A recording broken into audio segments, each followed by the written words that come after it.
Hi guys, Jeff Gustafson here for Michiana Outdoors, and going to talk to you a little bit about some of the Z-Man soft baits, the ElaZtech baits. And you know, for all of us in the north, I do a lot of bass fishing, obviously, the Bassmaster Elite Series and a lot of tournaments, but growing up on Lake of the Woods, I do a lot of walleye fishing as well. And I don't use meat in my boat anymore ever. We're able to use these baits to catch all the walleyes we want and obviously all the smallmouths we want. So, you know, for me, Ned rigs, mandatory equipment, catch tons of fish on those.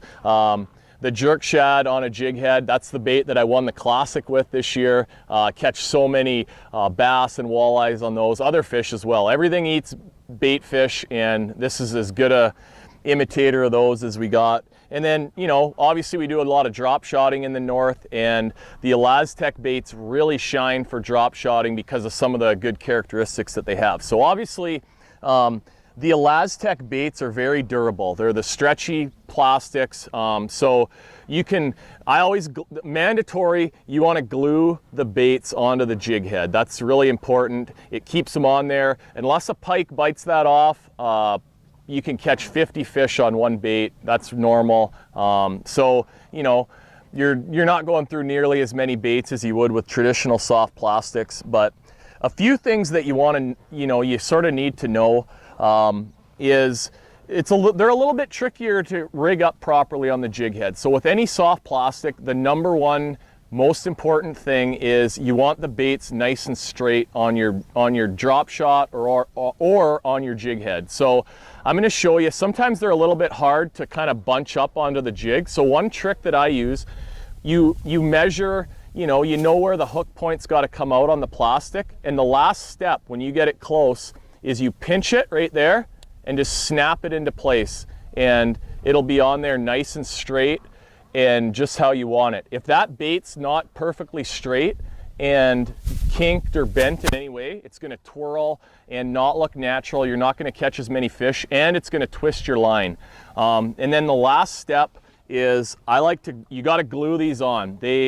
This type of plastic is a little bit more difficult to stay on. So if you get a bite and you miss the fish and you check set it, the plastic's going to slide down on the hook. But we fix that, putting a little bit of glue on, just a drop or two.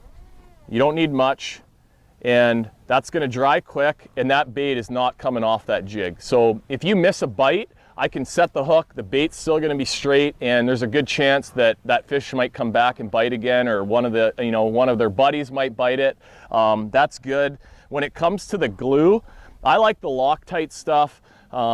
It's a little bit it's a little thicker, so it's not really liquidy, so it doesn't come out really fast, make a mess. And these containers last a lot longer than the 99-cent, cheap super glue containers. So I go through, these last a little bit longer, but I go through a few cans of this a year, and again, mandatory for the ElaZtech.